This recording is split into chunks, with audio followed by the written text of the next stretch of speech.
नमस्कार दोस्तों, स्वागत है आप सभी का आपके अपने इस YouTube channel GS hub by DS sir पर। दोस्तों आज हम बात करने वाले हैं यूपी DLED के प्रथम प्रश्न पत्र के बारे में। यूपी DLED जिसकी अभी हाल ही में घोषणा हो चुकी है, आपका सेकंड सेमेस्टर का जो सब्जेक्ट है, आपका प्रथम पेपर है वर्तमान भारतीय समाज और प्रारंभिक शिक्षा। इसका जो पेपर है आपका 8 जनवरी को, आने वाली 8 जनवरी को 2024 में पेपर है। तो उसके लिए एक इम्पोर्टेंट सेशन देखेंगे जिसमें हम सभी वस्तुनिष्ठ प्रश्नों के बारे में जानेंगे।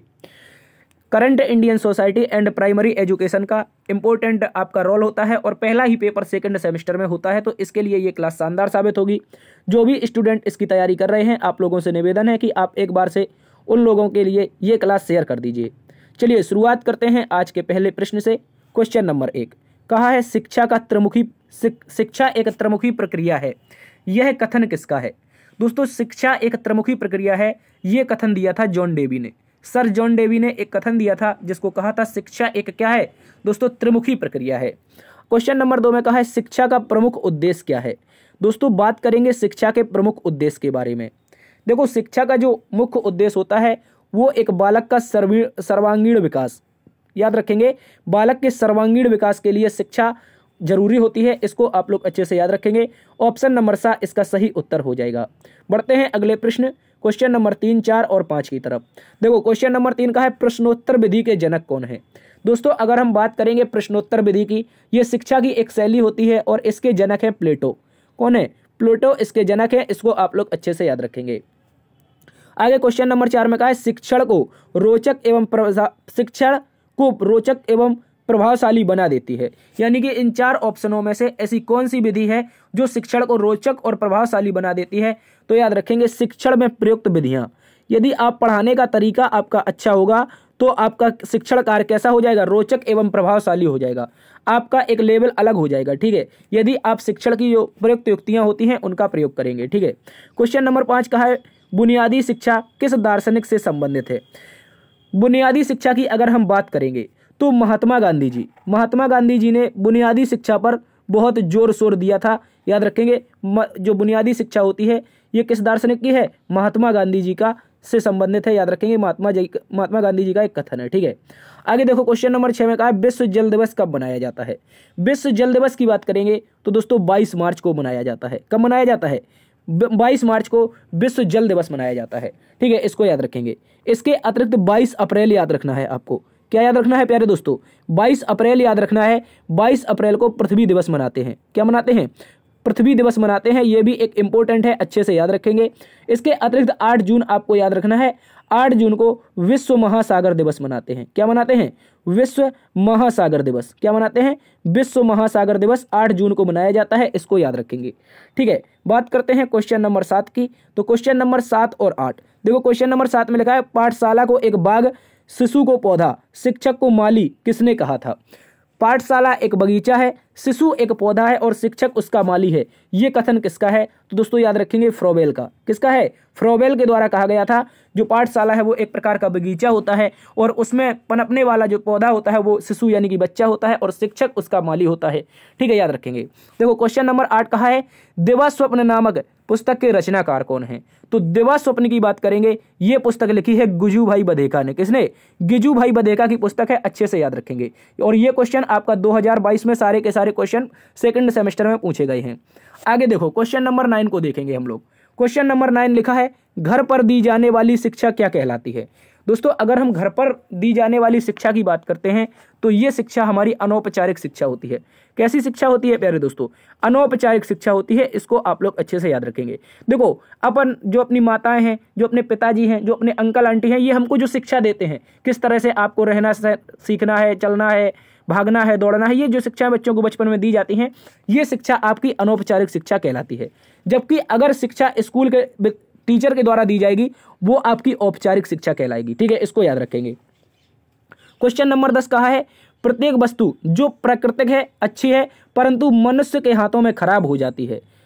प्रत्येक वस्तु जो प्राकृतिक है अच्छी है परंतु मनुष्य के हाथों में खराब हो जाती है, यह कथन किसका है? तो दोस्तों याद रखेंगे यह कथन रूसो ने दिया था। एक प्रसिद्ध दार्शनिक हुए हैं रूसो के द्वारा कहा गया था प्रत्येक वस्तु जो प्राकृतिक है जो अच्छी है, जो मनुष्य के हाथों में जाती है वो तो खराब हो जाती है, याद रखेंगे। बात करते हैं क्वेश्चन नंबर 11, 12 और 13 की। 11, 12, 13 में कहा है प्रोजेक्ट पद्धति किस दर्शन की प्रमुख विधि मानी जाती है। प्रोजेक्ट पद्धति की बात करेंगे तो दोस्तों ये प्रकृतिवाद की, किसकी, प्रकृतिवाद की एक क्या है, दर्शन की विधि है, इंपॉर्टेंट है, अच्छे से याद रखेंगे। अगर हम बात करेंगे मूल प्रवृत्ति सिद्धांत की, देखो प्रोजेक्ट पद्धति या फिर मूल प्रवृत्ति सिद्धांत, ये दोनों के दोनों प्रकृतिवाद के अंतर्गत आते हैं, प्रकृतिवाद दर्शन के अंतर्गत, इसको आप लोग अच्छे से याद रखेंगे। आगे देखो क्वेश्चन नंबर 13, 14 और 15। क्वेश्चन नंबर 13 में कहा है मूल्य हमारे व्यवहार को क्या करते हैं। मूल्य का मतलब क्या है, आपके यहाँ पर गुणों से बात की जा रही है, आपके गुणों से बात की जा रही है, तो मूल्य हमारे व्यवहार को कैसा करते हैं, मूल्य हमारे व्यवहार को दर्शित करते हैं, प्रेरित करते हैं, नियंत्रित करते हैं। अर्थात ये सारे के सारे ऑप्शन हमारे सही उत्तर हो जाएंगे। अगर आप में अच्छे गुण हैं तो आप अच्छे क्या होंगे, अच्छे दिखेंगे, अच्छे आप ऊर्जा से लबरेज होंगे और अपने आप को नियंत्रण में रखेंगे, ठीक है। आगे कहा है मकतब शब्द किस स्तर पर शिक्षा से संबंधित है। तो मकतब शब्द की अगर बात करेंगे तो दोस्तों ये प्राथमिक स्तर पर, किस पर, प्राथमिक स्तर से संबंधित है, अच्छे से याद रखेंगे। क्वेश्चन नंबर 15 का है आदर्शवाद का श्रेष्ठ योगदान किस क्षेत्र में है। दोस्तों अगर हम आदर्शवाद की बात करेंगे तो ये उद्देश्य का जो क्षेत्र होता है उसमें इसका श्रेष्ठ योगदान है, अच्छे से याद रखेंगे। बढ़ते हैं दोस्तों अगले प्रश्न 16, 17 और 18 नंबर की तरफ। देखो 16, 17, 18 नंबर में कहा है शिक्षा एक द्विमुखी प्रक्रिया है, यह कथन किसका है।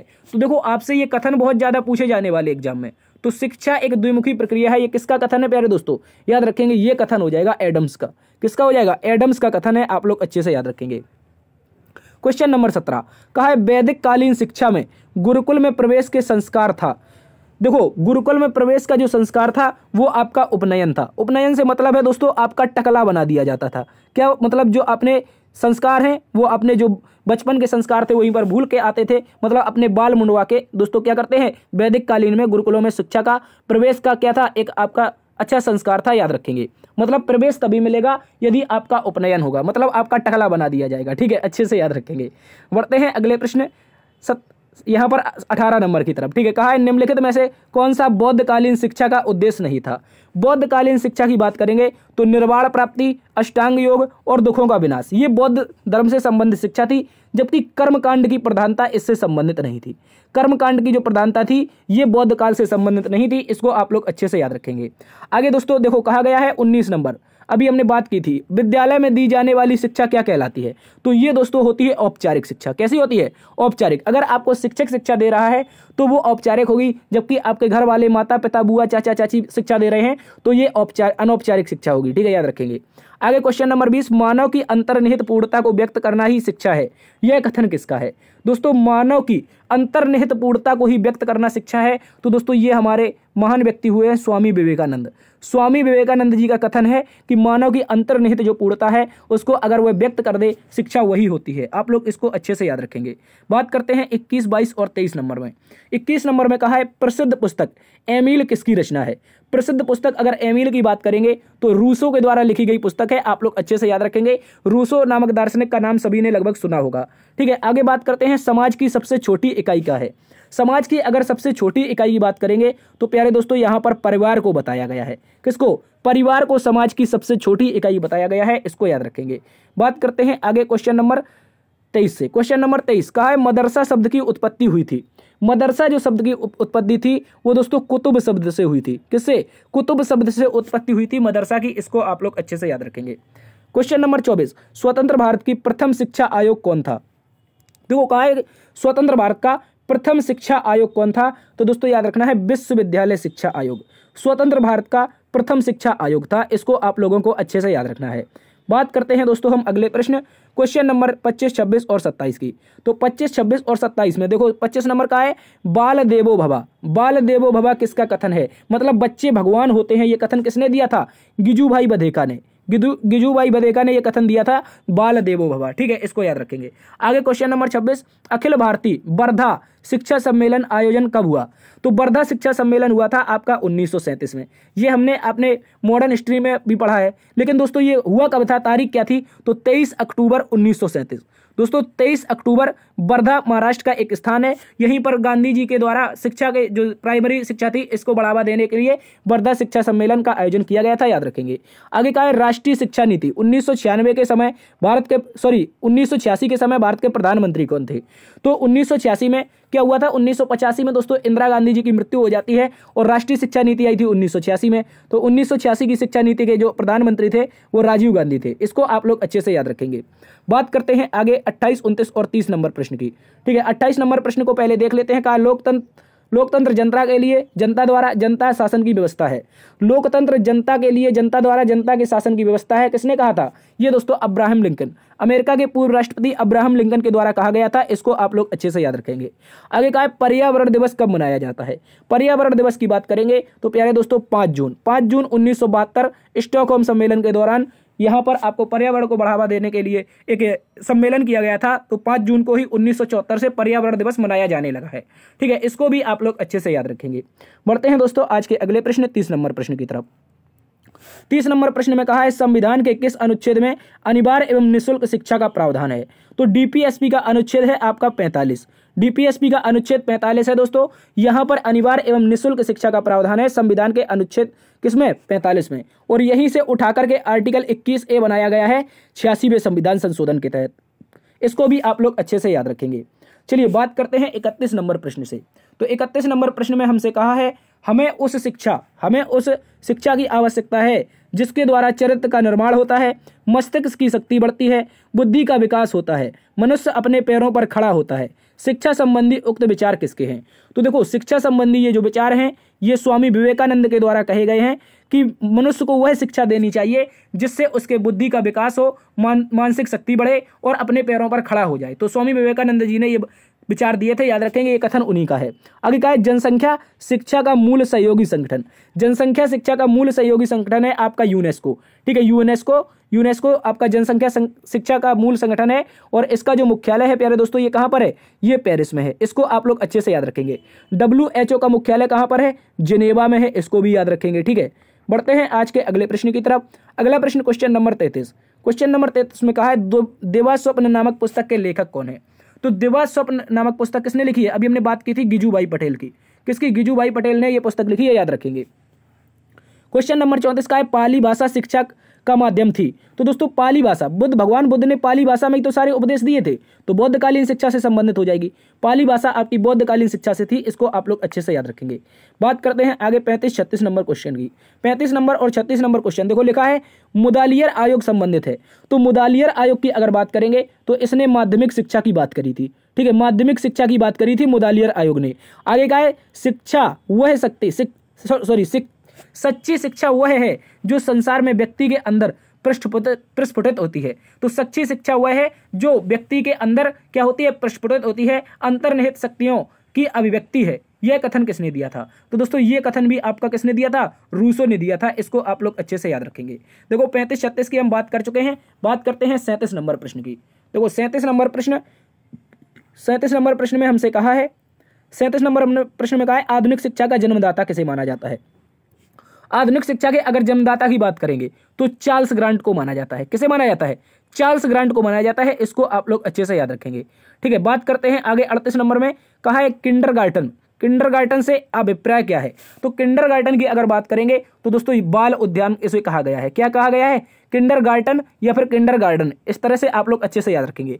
गिजूभाई शिक्षा को मानते थे। गिजूभाई शिक्षा को क्या मानते थे? बाल केंद्रित शिक्षा, यानी कि अगर बच्चों को शिक्षा दे दी जाएगी अच्छी तो वो बड़े होकर के अपने आप अच्छा अपना जीवन व्यतीत कर सकेंगे। तो गिजूभाई शिक्षा को क्या मानते थे? बाल केंद्रित शिक्षा मानते थे। क्वेश्चन नंबर 40 कहा है महिला समाख्या योजना कब लागू हुई? महिला समाख्या योजना की बात करेंगे तो प्यारे दोस्तों ये 1989 में लागू हुई थी। इंपॉर्टेंट क्वेश्चन है, अच्छे से याद रखेंगे। और पोषाहार योजना कब हुई थी? 1995 में। पोषाहार योजना, ठीक है, पोषाहार योजना 1995 में लागू हुई थी। इसको भी याद रखेंगे। बात करते हैं आगे 41 नंबर प्रश्न की। कहा है मूल वह है जो मानव इच्छाओं की तुष्टि कर सके। मूल वह है यानी कि संस्कार वह है जो मानव की इच्छाओं की तुष्टि कर सके। यह कथन किसका है? प्यारे दोस्तों अर्बन ने दिया था। किसने दिया था? अर्बन ने। इसको आप लोग अच्छे से याद रखेंगे। क्वेश्चन नंबर 42 में प्यारे दोस्तों हमसे कहा है स्वच्छ ऊर्जा समाधान है। स्वच्छ ऊर्जा समाधान है कैसी ऊर्जा से दोस्तों, याद रखेंगे सौर ऊर्जा। देखो कोयला से ऊर्जा बनाते हैं प्रदूषण होता है, पेट्रोलियम से प्रदूषण होता है, प्राकृतिक गैस से प्रदूषण होता है, लेकिन जब हम सौर ऊर्जा सोलर प्लांट से जब ऊर्जा बनाते हैं तो क्या कोई प्रदूषण होता है, कहीं पर कोई नुकसान होता है? आप कहेंगे बिल्कुल नहीं होता। तो इसी को कहा जाता है स्वच्छ ऊर्जा। ठीक है, आगे कहा है भारतीय संविधान के किस अनुच्छेद के अंतर्गत 6 से 14 वर्ष के बच्चों को निःशुल्क एवं अनिवार्य शिक्षा अधिकार प्राप्त हुआ है? तो दोस्तों याद रखेंगे अनुच्छेद 21 का। अनुच्छेद 21A, अभी हमने बात की थी 86वें संविधान संशोधन की। 86वां कॉन्स्टिट्यूशनल अमेंडमेंट आपका हुआ था और 21A को यहां पर जोड़ा गया था। ठीक है, बढ़ते हैं आगे क्वेश्चन नंबर 44 की ओर। क्वेश्चन नंबर 44 कहा है आदर्शवाद के अनुसार शिक्षा का उद्देश्य क्या है? दोस्तों अगर बात करेंगे आदर्शवाद की, तो आदर्शवाद में आत्मानुभूति, यानी कि आत्मा की अनुभूति जो हो जाए तो वही शिक्षा हो जाती है। ठीक है, याद रखेंगे। आगे कहा है प्रकृतिवाद किस प्रकार से अनुशासन की बात करता है? प्रकृतिवाद की बात करेंगे तो प्रकृतिवाद आपका मुक्तात्मक, कैसी मुक्तात्मक आपकी किसकी बात करता है? अनुशासन की बात करता है। इसको याद रखेंगे। क्वेश्चन नंबर 46 और 47। क्वेश्चन नंबर 46 में कहा है शिक्षा एक त्रिध्रुवी प्रक्रिया है। तो ये पहला ही क्वेश्चन था, किसने कहा है? जॉन डेवी का कथन है, आप लोग अच्छे से याद रखेंगे। सर जॉन डेवी, शिक्षा एक त्रिध्रुवी प्रक्रिया है। आगे कहा है फ्रोबेल द्वारा प्रतिपादित शिक्षण पद्धति क्या है? तो फ्रोबेल ने कौन सी पद्धति दी थी? अभी हमने बात की थी किंडरगार्टन की या किंडरगार्टन की। ठीक है, इसको आप लोग अच्छे से याद रखेंगे। किंडर से मतलब है बच्चे और गार्टन से मतलब है बाग। ठीक है, तो इसको याद रखना है आपको। यहां पर देखो 48 नंबर प्रश्न में दे रखा है जनसंचार का यांत्रिक साधन है। जनसंचार का यांत्रिक साधन क्या है? तो दोस्तों याद रखेंगे टेलीविजन, टेप रिकॉर्डर और कंप्यूटर, ये जनसंचार के यांत्रिक साधन है। मतलब वहां जैसे जनसंचार करना, आपको कहीं सूचना पहुंचानी है तो टेलीविजन के माध्यम से सूचना पहुंच जाती है, टेप रिकॉर्डर के माध्यम से और कंप्यूटर के माध्यम से, अर्थात तीनों के तीनों ये क्या है? आपके जनसंचार माध्यम के साधन है। आगे कहा है रूढ़िवादिता तथा निरक्षरता गंभीर समस्या है। रूढ़िवादिता तथा निरक्षरता किसकी गंभीर समस्या है? तो दोस्तों बच्चों की, सॉरी माफी चाहेंगे बच्चियों की। किसकी? बच्चियों की, यानी कि लड़कियों की। रूढ़िवादी का मतलब है प्राचीन परंपरा चली आ रही है कि बच्चियों को नहीं पढ़ाएंगे, जैसे ही वो बड़ी होंगी 18-19 साल की होंगी तो दोस्तों उनकी शादी कर देंगे, तो ये रूढ़िवादिता हो जाती है। और निरक्षरता मतलब बच्चियां कम पढ़ी लिखी हैं, तो दोस्तों ये कहा जाता है आपकी बालिकाओं के लिए। ठीक है, रूढ़िवादी और निरक्षरता की समस्या है, हालांकि अब तो बहुत ज्यादा ये दूर होने लगी है। ठीक है, बात करते हैं आगे 50 नंबर प्रश्न की। 50 नंबर प्रश्न में कहा है परोपकार, सत्यनिष्ठा और क्षमाशीलता किसके उदाहरण हैं? परोपकार, सत्यनिष्ठा और क्षमाशीलता किसके उदाहरण हैं? तो दोस्तों ये मानव मूल्य के, यानी कि आपका कैसा व्यवहार है, आप कैसे प्रतीत होते हैं, आप इनके बातों से आगे जाते हैं अगर। ठीक है, बात करते हैं अगले 51 नंबर प्रश्न की। कहा है दोस्तों हमसे वैदिक साहित्य में प्रयुक्त शिक्षा का आशय क्या है? तो वैदिक साहित्य में जो प्रयुक्त शिक्षा थी वो विद्या देना था, ज्ञान देना था, बोध तथा विनय सिखाना था, अर्थात ये तीनों के तीनों ऑप्शन नंबर दा इसका सही उत्तर हो जाएगा उपर्युक्त सभी। वैदिक साहित्य की जो शिक्षा थी वो विद्या, ज्ञान और बोल तथा विनय के लिए थी, इसको याद रखना है। बात करते हैं 52 नंबर प्रश्न की। तो 52 नंबर में कहा है बौद्धकालीन शिक्षा का प्रमुख उद्देश्य था। बौद्धकालीन शिक्षा की बात करेंगे तो दोस्तों ये जो शिक्षा थी ये आपकी निर्वाण प्राप्ति, किसकी? निर्वाण प्राप्ति, अर्थात मोक्ष ही सर्वश्रेष्ठ है। बौद्ध काल में क्या बताया गया था? मोक्ष प्राप्त कर लो, आपका जीवन धन्य है। ठीक है, मानव जीवन में आए हैं तो बौद्ध काल में बताया गया था कि मोक्ष प्राप्त करना ही सत्य है, मतलब मृत्यु ही सबसे अच्छा सत्य है। ठीक है, तो बौद्धकालीन शिक्षा का मुख्य उद्देश्य था मोक्ष प्राप्त करना। ठीक है, बात करते हैं 53 नंबर प्रश्न की। 53 नंबर प्रश्न में हमसे कहा है शिक्षा में प्रयोजनवाद के जन्मदाता कौन है? शिक्षा में अगर हम प्रयोजनवाद के जन्मदाता की बात करेंगे तो William Jones, sir William Jones आपके प्रयोजनवाद के जन्मदाता है, शिक्षा में याद रखना है। आगे दोस्तों कहा है सर्वोत्तम शिक्षा वही है जो संपूर्ण दृष्टि से हमारे जीवन का सामंजस्य स्थापित करती है। सर्वोत्तम शिक्षा वही है जो संपूर्ण दृष्टि से हमारे जीवन का सामंजस्य स्थापित करती है। किसने कहा था? रविंद्रनाथ टैगोर के द्वारा कहा गया था, याद रखेंगे। बात करते हैं क्वेश्चन नंबर 55 की। क्वेश्चन नंबर 55 गिजुभाई बधेका बालकों की संज्ञा दी थी। गिजुभाई बधेका ने बालकों को क्या संज्ञा दी थी? बाल देवो भवा, क्या था? बाल देवो भवा इस प्रश्न का सही उत्तर हो जाएगा। यही अभी हमने पीछे ऐसे प्रश्न की बात की थी। आगे दोस्तों हमसे कहा है कर्मेंद्रियां, ज्ञानेंद्रियां, पढ़ने लिखने की शिक्षा, इन तीनों भागों का शिक्षण पद्धति का विभाजन किसने किया है? तो दोस्तों याद रखेंगे कर्मेंद्रियां, ज्ञानेंद्रियां और पढ़ने लिखने की जो शिक्षा होगी, इन तीन भागों का जो विभाजन किया है वो मोंटेसरी के द्वारा किया गया है, सर मोंटेसरी। देखो हम बचपन में पढ़ते थे मोंटेसरी स्कूल। मोंटेसरी स्कूल क्यों पढ़ते थे? क्योंकि मोंटेसरी का मतलब है जो सर मोंटेसरी नाम के एक व्यक्ति थे, इनके द्वारा इन तीन भागों में शिक्षा को विभाजित किया गया था। ठीक है, इसको आप लोग अच्छे से याद रखेंगे। बात करते हैं दोस्तों आगे 57 नंबर प्रश्न के बारे में। तो 57 नंबर प्रश्न में कहा है निःशुल्क अनिवार्य बाल शिक्षा अधिकार अधिनियम कब पारित हुआ? ये दोस्तों आपका कब आया था? 2009 में अधिनियम आया था। संशोधन कब हुआ था? 86वां संविधान संशोधन। 86वां संविधान संशोधन कब हुआ था? आप कहेंगे सर 2001 में हुआ था। ठीक है, इसको याद रखेंगे। देखो वही प्रश्न दोबारा से 57 नंबर है, तो 2009 इसका सही उत्तर हो जाएगा, याद रखेंगे। ठीक है, बात करते हैं आगे 58 नंबर प्रश्न की। 58 नंबर प्रश्न में हमसे कहा है राष्ट्रीय जनसंख्या नीति का मुख्य उद्देश्य क्या है? राष्ट्रीय जनसंख्या नीति के अगर मुख्य उद्देश्य की बात करेंगे तो जनसंख्या वृद्धि को प्रभावी ढंग से रोकना। जिस प्रकार से हमारी जनसंख्या बढ़ रही है इस पर नियंत्रण के लिए कानून बनाना ही इसका क्या है? प्रमुख उद्देश्य था। इसको आप लोग अच्छे से याद रखेंगे। आगे का है वुड का घोषणा पत्र प्रकाशित हुआ था, तो कब हुआ था? ये पिछली क्लास में भी चर्चा की थी, 1854 में। वुड डिस्पैच कब आया था प्यारे दोस्तों? 1854 में आया था, इसको याद रखेंगे। आगे दोस्तों कहा है पर्यावरण संरक्षण संबंधित अधिनियम कब आया था? तो ये आया था 1986 में। ठीक है, पर्यावरण संरक्षण अधिनियम भारत में कब आया? 1986 में आया था, आपको याद रखना है। बात करते हैं 61 नंबर प्रश्न की। तो 61 नंबर प्रश्न में हमसे कहा है शिक्षा वह है जो मानव जीवन को पूर्ण सत्ता स्थापित करने की शक्ति देती है। शिक्षा वह है जो मानव जीवन में पूर्ण सत्ता स्थापित करने की शक्ति देती है। तो अभी हमने बात की थी रविंद्रनाथ टैगोर के बारे में।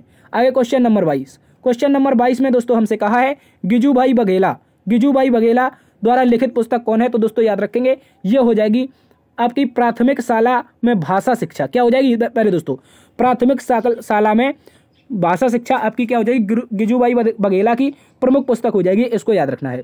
आगे दोस्तों 63 नंबर प्रश्न में कहा है पाठशाला को बाग, शिशु को पौधा, शिक्षक को माली किसने कहा है? तो अभी हमने बात की थी दोस्तों, फ्रोबेल के द्वारा कहा गया है कि बाग आपका एक शिशु है, पौधा आपका शिक्षक है, बाग आपका पाठशाला है, पौधा आपका शिशु है और शिक्षक उसका माली है। ठीक है, ये किसने कहा था? फ्रोबेल के द्वारा। क्वेश्चन नंबर 64 कहा है शिक्षा का प्रमुख उद्देश्य क्या है? शिक्षा का प्रमुख उद्देश्य सर्वांगीण विकास करना। ठीक है, इसको याद रखेंगे। आगे दोस्तों कहा है शिक्षक द्वारा छात्रों को राष्ट्रीय सद्भावना का विकास किया जा सकता है। शिक्षक द्वारा छात्रों में राष्ट्रीय सद्भावना का विकास किया जाता है। किसके द्वारा किया जाता है? तो शिक्षकों द्वारा स्वयं इसका अमल करके। अगर शिक्षक किसी बात को फॉलो करेंगे तो उसके स्टूडेंट भी वैसे फॉलो करेंगे। मतलब आज की आप जनरेशन अगर देख रहे हैं तो वो किसको फॉलो करती है? वो फॉलो करती है इंस्टाग्राम को। ठीक है, इंस्टाग्राम को, उसके साथ साथ किसको? यूट्यूब को फॉलो करती है। ठीक है, ये सारी की सारी जनरेशन इसको फॉलो कर रही है, तो उन्हीं के जैसे नाचना गाना सीख रही है। लेकिन प्राचीन काल में क्या होता था, जब हम शिक्षक मतलब विद्यालय जाते थे, तो अभी भी बहुत सारे लोग जाते होंगे। ठीक है, जो विद्यालय जाते थे तो जैसा मेरा टीचर बनने का प्रयास करता था, अगर टीचर कहता था बेटा बैठ जाओ, अगर वो स्वयं बैठ के बताता था ऐसे बैठना है, तो बच्चे भी उसको फॉलो करते थे। मतलब शिक्षक अगर इसको स्वयं अमल करेगा तो वही प्रभाव बच्चों में आ जाएगा। इसको आप लोगों को याद रखना है। आगे दोस्तों क्वेश्चन नंबर 66 में कहा है मानव की अंतर्निहित पूर्णता अभिव्यक्ति करना ही शिक्षा है। यह विचार किसका है? तो प्यारे दोस्तों ये विचार किसका है? स्वामी विवेकानंद का। मानव की अंतर्निहित पूर्णता को अभिव्यक्त करना किसका है? स्वामी विवेकानंद का विचार है, इसको याद रखना है। इस प्रश्न की देखो हम बात कर चुके हैं। 66 नंबर स्वामी विवेकानंद सही उत्तर हो जाएगा। आगे 67 नंबर में कहा है अनिवार्य प्रारंभिक शिक्षा का प्रावधान संविधान के किस अनुच्छेद में है? तो प्यारे दोस्तों अभी हमने बात की थी अनुच्छेद 45 के बारे में। ये दोस्तों डीपीएसपी मिलता है, डायरेक्टिव प्रिंसिपल स्टेट पॉलिसी। ठीक है, आगे क्वेश्चन नंबर 68 कहा है महात्मा गांधी के दर्शन के अनुसार छात्रों की क्रियाशीलता के लिए पाठ्यक्रम आवश्यक है। तो महात्मा गांधी का जो दर्शन था इसके अनुसार छात्रों में अगर क्रियाशीलता पैदा करनी है तो कौन सा पाठ्यक्रम आवश्यक है? तो दोस्तों याद रखेंगे हस्तकला। यानी आप उनको हस्तकला सिखाएंगे तो बच्चे उसमें रुचि लेंगे। कैसे? देखो छोटे छोटे बच्चे होते हैं, उनको पेंटिंग करना सिखाओगे तो वो पेंटिंग करने में किसी को बनाएंगे, तो उनकी अगर पेंटिंग अच्छी बनेगी तो उनको बहुत अच्छा मजा आएगा। ठीक है, तो उसी तरह से वो निरंतर ये हस्तकला विषय जो है गांधी जी के दर्शन के अनुसार छात्रों में क्रियाशीलता पैदा करता है। आगे दोस्तों क्वेश्चन नंबर 69 शिक्षा में प्रयोजनवादी शिक्षा होती है। शिक्षा में प्रयोजनवादी शिक्षा होती है। क्या होती है? अनुभव केंद्रित शिक्षा होती है। कैसी होती है प्यारे दोस्तों? अनुभव केंद्रित शिक्षा आपकी शिक्षा में प्रयोजनवादी शिक्षा होती है, इसको याद रखेंगे। आगे कहा है शिक्षा में निस्यंदन सिद्धांत किसने दिया है? शिक्षा के अगर हम निस्यंदन सिद्धांत की बात करेंगे तो प्यारे दोस्तों ये मैकाले के द्वारा दिया गया है। ठीक है, किसके द्वारा? मैकाले के द्वारा। ये वही व्यक्ति है जिसने भारत की जो प्राचीन शिक्षा थी उसको समाप्त कर दिया और नए मॉडर्न जमाने की शिक्षा लागू की थी। ठीक है, इसको याद रखेंगे। तो मैकाले ने निस्यंदन सिद्धांत दिया था, इसको याद रखना है। आज की क्लास प्यारे दोस्तों यहीं पर समाप्त होती है। आशा करते हैं आज के इंपॉर्टेंट क्वेश्चन आपको पसंद आए होंगे। यदि आज के प्यारे दोस्तों क्वेश्चन पसंद आए हैं तो आपको एक बार से सेशन को लाइक कर दीजिए, सेशन को दोस्तों में शेयर कर दीजिए। अभी तक चैनल को सब्सक्राइब नहीं किए हैं तो सब्सक्राइब कर लीजिए। देखते रहिए जीएसएफ बाय डीएसआर। बड़ों का सम्मान करना, छोटों को प्यार देना। तब तक के लिए अपना ख्याल भी रखना। मिलते हैं एक नई वीडियो में, तब तक के लिए जय हिंद, जय भारत।